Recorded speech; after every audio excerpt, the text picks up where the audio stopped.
తిరుమల శ్రీవారికి ప్రణయ కలహ ఉత్సవం పేరిట ఒక అపురూపమైన ఉత్సవాన్ని నిర్వహిస్తారు. ఏమిటి ఆ ఉత్సవం? ఎప్పుడు నిర్వహిస్తారు? ప్రణయ కలయం కలహ మహోత్సవం. ఇది తమాషాగా అంటే భగవానుడికి కూడా మన లౌకికత్వాన్ని ఆపాదించటం. మనం లౌకిక జీవితంలో భార్యాభర్తల మధ్య ప్రేమ అనేటువంటిది ఎలా ఉందో ఆ తిరుమల వెంకటేశునికి కూడా ఆపాదించి తద్వారా మనల్ని ఆయనకి సన్నిహితుడిగా చేయటం దీని వెనకాల ఉద్దేశ్యం. అంతేగాని ఆ భగవానుడికి మనలాంటి ప్రేమలు ఇవని కాదు. ఇది సరిగ్గా వైకుంఠ ఏకాదశికి 6వ రోజున తిరుమలలో ఈ ప్రణయ కలయ మహోత్సవం జరుగుతుంది. ఏం చేస్తారంటే అప్పుడు సరిగ్గా 2వ గంట నైవేద్యం, అంటే నైవేద్య గంటలని 3 ఉంటాయమ్మ తిరుమలలో స్వామివారికి నైవేద్యాలు. పొద్దున 5:30, తర్వాత 10 గంటలకు 1 గంట, తర్వాత మళ్ళీ సాయంత్రం 7:30. ఈ 3 గంటలు అంటే దాన్ని 2వ గంటదేమో 10 గంటలకి. ఒక గురు శుక్రవారాల్లో మాత్రం ఈ 2వ గంట కొట్టేది ఆ నైవేద్యం అనేది మారుతూ ఉంటుంది, 7:30కు వస్తుంటుంది. కానీ సాధారణంగా మాత్రం పొద్దున 5:30, తర్వాత 10 గంటలు, తర్వాత మళ్ళీ రాత్రి 7:30.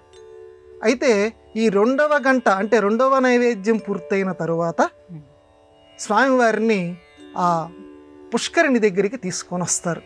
ఈ ప్రణయ కలహ మహోత్సవం నాడు తీసుకువచ్చిన తర్వాత రాణులు ఇద్దరు కూడా, భూదేవి శ్రీదేవి, వీళ్ళిద్దరిని కూడా ఆ పుష్కరిణి దగ్గరికి తీసుకొస్తారు. అయితే వీళ్ళిద్దరు ఎలా వస్తారట అంటే ప్రదక్షిణయుతంగా రారట, అప్రదక్షిణంగా వస్తారట. స్వామివారి పట్ల కొంచెం కినుకతోటి వస్తారు. అంటే వాళ్ళు అనుకున్నది ఏదో స్వామి చేయకపోతే ప్రేమలో మన లౌకిక జీవితంలో ఎలా అలకలు వహిస్తారో అందువల్ల ప్రదక్షిణయుతంగా రాకుండా అప్రదక్షిణంగా వస్తారట, ఎదురుకుండా వస్తారట. వచ్చిన తర్వాత జియం గారు ఆయన ఈ దేవేరుల తరపున ఒక పూల చెండు తీసుకొని మనసులో భయపడుతూనే స్వామివారిని ఈ దేవేరులు కనుక ఎలా దండిస్తారో ఆ పూల చెండుతోటి, ఎందుకంటే నువ్వు మమ్మల్ని తీసుకెళ్లకుండా నువ్వు వేటకి వెళ్ళావా, అదిట ఇక్కడ మమ్మల్ని ఎందుకు తీసుకెళ్ళలేదు అనేటువంటి ఒక అలక చూపిస్తూ ఆ ప్రణయ కలహంతో, ఆ ప్రణయ కలహానికి నిదర్శనంగా ఈ పూల చెండుతోటి స్వామివారి మీద ఇలా తాటిస్తట వీళ్ళ తరపున, ఈ దేవేర్ల తరపున. అప్పుడు ఆయన బతిమలాడుతున్నట్టుగా ఇలా కొంచెం ఆయన కూర్చున్నటువంటి పల్లకిని ఇలా ఊపుతారట. కాదు కాదు ఈసారి తీసుకెళ్తాలే, ప్రస్తుతానికి నన్ను మీరు మన్నించండి అన్న భావం వచ్చేటట్లుగా స్వామివారు వాళ్ళని బతిమలాడుకుంటారట. బతిమలాడుకున్న తర్వాత వాళ్ళు శాంతిస్తారు. అంటే ఇది మన ముచ్చట కోసం, అంటే మనకున్నటువంటి లౌకిక బంధాలు ఎలా ఉన్నాయో వాళ్ళ మధ్య ఏర్పరచడం కోసం.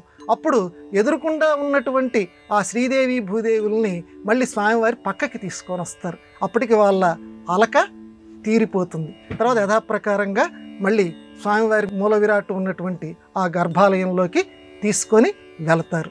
ఇది ప్రణయ కలహ మహోత్సవం.